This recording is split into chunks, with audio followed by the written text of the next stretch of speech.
Madam Speaker, it's now been 1 week since the minister stated, this is to the Minister of Education, that she stated her department is looking into the question of waitlist fees. While we believe that the minister has had all of the information needed for months, we've been anxiously waiting to hear what the minister is going to do. So, Madam Speaker, can the Minister of Education table her department's report and explain what action she'll be taking to end childcare waitlist fees? I recognize the Honourable Minister for Education.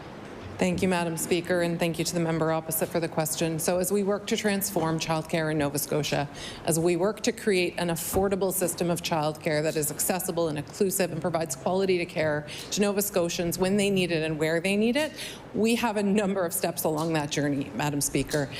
We do understand that recently there are some limited number of operators who are requiring certain types of fees. The department is looking into steps that we can take to address that on this $645 million 5-year transformation, and we will be taking steps in the near future to address that issue. Thank you, Madam Speaker. I recognize the Honourable Member for Halifax Needham. Thank you, Madam Speaker.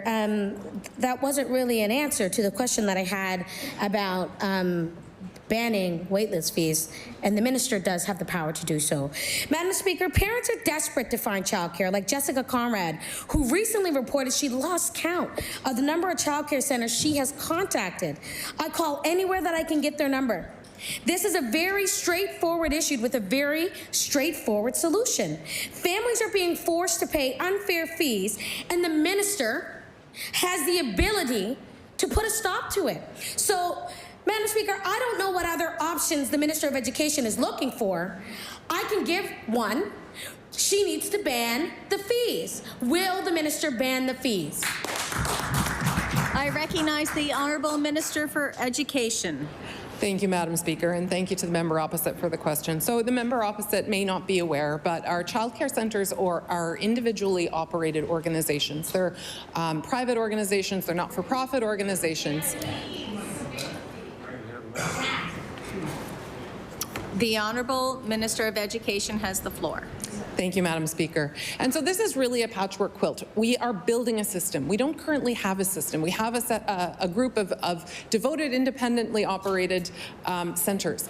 What I can say that might be helpful for the member opposite to understand is the funding agreements that are in place with all of those operators are legally binding contracts. And so when we change terms and conditions of those, there's work to be done. We can't just sign a paper in this House here and make it happen. So we have a path to addressing this issue to ensure that we have affordable, quality, inclusive childcare for Nova Scotians. Thank you.